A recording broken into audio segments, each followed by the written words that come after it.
నమస్తే అండి. Welcome to Sahasra logs. మేము ఈరోజు జంతికలు వేస్తున్నానండి.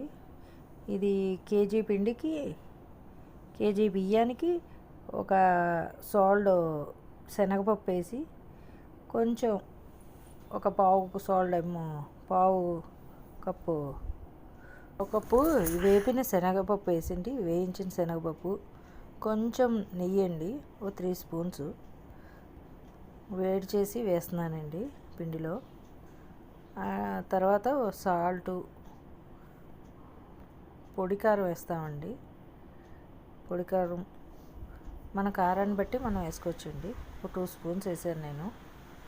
తర్వాత వాము ఒక 3 స్పూన్స్ అలా పడిందండి. ఒక కేజీ పిండికి వేసి కలపాలండి. కలిపిన తర్వాత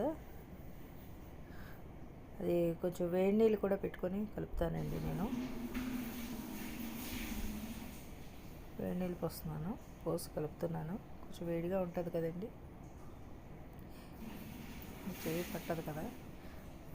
గరిటెతోటి అన్న దాన్ని మొత్తం ముద్దలా చేసుకొని చల్లీలేసి మిగిలినవి అండి జంతికల గొట్టంతో తిప్పుతున్నాను. నూనెలో వేయించుకోవాలి. చాలా గుల్లగా చాలా బాగా వచ్చేయండి. మీరు కూడా ట్రై చేస్తారని చెప్తున్నాను. అలాగే మీరు కూడా ట్రై చేస్తారని.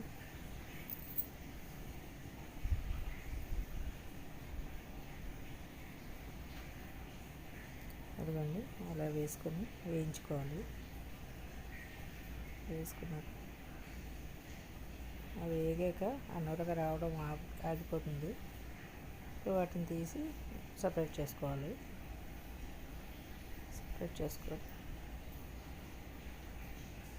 మనకు కావాల్సిన జంతికలు రెడీ అయిపోయినాయండి.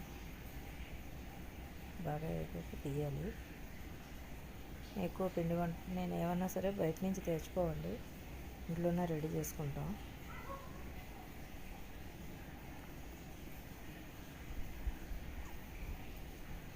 అదండి ఇవాల్టి వీడియో. పిండి కూడా నేనే ఆడించుకుంటానండి. బియ్యం, శనగపప్పు, వేపిన శనగపప్పు వేసి బియ్యం కడిగి ఆరబెట్టి పిండి ఆడించుకుంటానండి. ఆడించుకొని ఇంట్లోనే ఇలా తయారు చేసుకుంటాం. పిల్లలు ఎవరు అడిగినా చేసి పెడతానండి.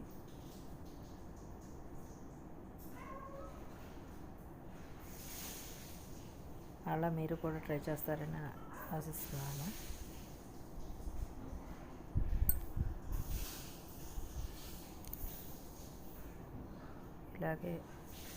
ఇలాగే మొత్తం అన్ని జంతికలు వేసుకోవాలండి. వేగిన తర్వాత తీసేసి నూనె ఎక్కడైనా కారుతుందేమో చూసుకొని నూనె కారి దాంట్లో పెట్టుకొని కొంచెం వేడి తగ్గాక మన డబ్బాలో పెట్టేసుకోవచ్చు.